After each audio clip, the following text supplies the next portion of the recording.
தேவனுக்கு ஸ்தோத்திரம் உண்டாவதாக.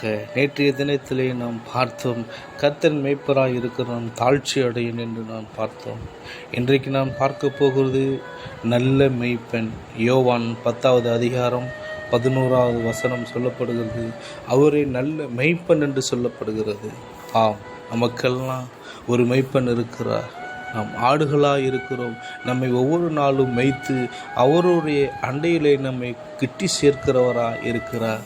தம்முடைய ஐஸ்வர்யத்தின்படி நமக்கு வருகிறதான எல்லா குறைவுகளையும் நிறைவாக்குறவராக இருக்கிறார். நாம் பாவத்திலையும் அக்கிரமத்திலையும் வாழ்ந்து கொண்டிருந்தோம். கர்த்தரிடத்தில் நாம் திரும்பப்பட்டிருக்கிறோம்.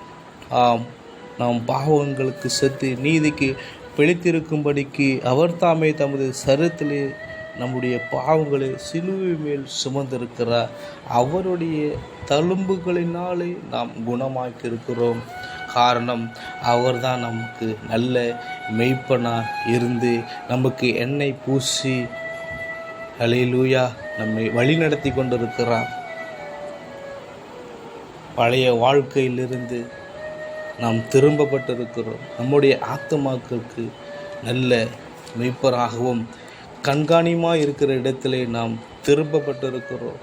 இனி நமக்கு பசி இல்லை, தாகம் இல்லை, வெயில் இல்லை, உஷ்ணம் இல்லை என்று சொல்லப்பட்டிருக்கிறது. ஏனென்றால் அவர் நம்மை வழி நடத்துகிறவர், நம்மோடு கூட இருக்கிறார். ஒரு ஆட்டை மேய்ப்பன் எப்படி மேய்த்து அவருடைய அண்டையிலே கிட்டி சேர்த்து வழி நடத்துவாரோ அப்படியாக அவர் நம்மளை ஒவ்வொரு நாளும் மேய்த்து வழி நடத்துகிறவராக இருக்கிறார்.